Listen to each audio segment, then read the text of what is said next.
I have here a product from SIL. This is the 3699 Trisol.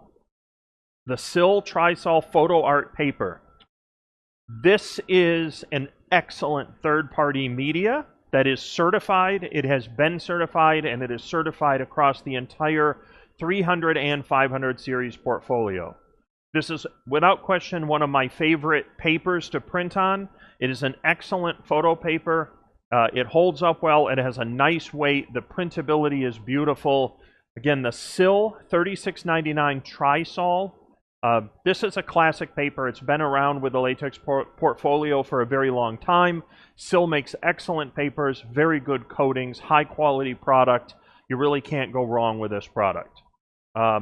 If you are running a 500 series, at least be aware that putting it on the take-up reel may require a little more attention than without the take-up reel. The way this paper at this weight goes through the printer, when it kind of bends down to the take-up reel, you may want to use the extra tension just as a recommendation. That is a setting within the printer itself for the take-up reel. You can have a normal and an extra tension. I would probably set it for extra tension if you're using the take-up reel. This is on the Media Locator. It is certified. You can download it straight into your printers. Nice product, always reliable. I run it for a lot of shows, a lot of events. It's one of my go-to papers when I'm printing with a latex printer.